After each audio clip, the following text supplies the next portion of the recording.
প্রবাসীদের বহু ভাই বোনেরা আমার এবং আমার পরিবারকে বিভিন্ন সময় মানসিকভাবে সাহস জুগিয়েছেন।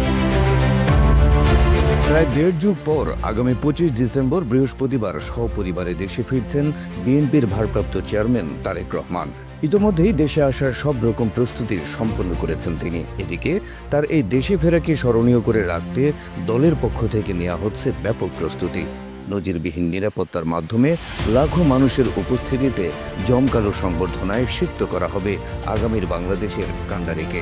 আজকে থেকে 55 বছর আগে যখন যুদ্ধে ঝাঁপিয়ে পড়েছিল, তাদের একটি প্রত্যাশা ছিল, আশা ছিল, আকাঙ্ক্ষা ছিল কিভাবে তারা নিজের দেশটিকে গড়ে তুলবে। তারেক রহমানের নিরাপত্তার কথা মাথায় রেখে 25 ডিসেম্বর রাজধানী জুড়ে কয়েক স্তরের নিরাপত্তা বলয় তৈরি করবে আইন শৃঙ্খলা রক্ষাকারী বাহিনী। সরকারি নিরাপত্তা ব্যবস্থার পাশাপাশি দলের পক্ষ থেকে মাঠে কাজ করবে চেয়ারপারসন সিকিউরিটি ফোর্স বা সিএসএফ নামের বিশেষ নিরাপত্তা ইউনিট। বিএনপির ভারপ্রাপ্ত চেয়ারম্যানের সার্বিক নিরাপত্তা নিশ্চিত করতে এরই মধ্যে ব্রিগেডিয়ার জেনারেল অবসরপ্রাপ্ত ডক্টর এ.কে.এম. শামসুল ইসলামকে প্রধান নিরাপত্তা কর্মকর্তার দায়িত্ব দেওয়া হয়েছে।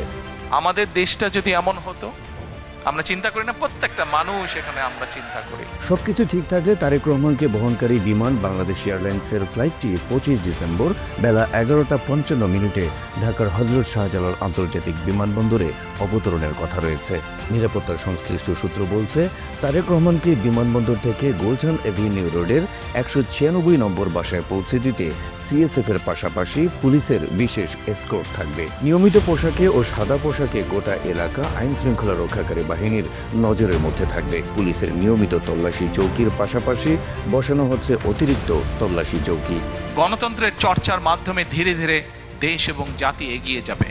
বিমানবন্দর সূত্র বলছে, 25 ডিসেম্বর রানওয়ে থেকে শুরু করে পুরো বিমানবন্দর এলাকায় নিরাপত্তা বলয় গড়ে তোলা হয়েছে। বিমানবন্দরের ভিভিআইপি ও ভিআইপি টার্মিনাল সহ সব এলাকায় নিরাপত্তার তল্লাশি চলছে। ওই দিন তারেক রহমানকে বহনকারী ফ্লাইটটি অবতরণের পাশাপাশি নিয়মিত ফ্লাইট উড্ডয়ন অবতরণ যাতে বিঘ্ন না ঘটে সেই ব্যবস্থাও নেওয়া হচ্ছে। এদিকে দেশে ফেরার পর তারেক রহমানকে বিশাল সংবর্ধনা দিতে এরই মধ্যে প্রস্তুতি নিয়েছে বিএনপি। এ উপলক্ষে রাজধানীর 300 ফিট এলাকায় তৈরি করা হচ্ছে সংবর্ধনা মঞ্চ। বিশ্ব রোড থেকে পূর্বাচলমুখী 300 ফিট সড়কের একটি বড় অংশ নিয়ে এ মঞ্চ তৈরির কাজ প্রায় শেষ পর্যায়ে। বিএনপি নেতৃবৃন্দ জানায়, 25 ডিসেম্বর ঢাকায় নেমে বনানী কাকলী হয়ে 300 ফিটে যাবেন বিএনপির ভারপ্রাপ্ত চেয়ারম্যান। সেখানে লাখো জনতার সামনে উপস্থিত হয়ে বক্তব্য রাখবেন তারেক রহমান। এই মুহূর্তে সেই মহেন্দ্রক্ষণের অপেক্ষায় বাংলাদেশ জাতীয়তাবাদী আদর্শের লাখো কোটি জনতা।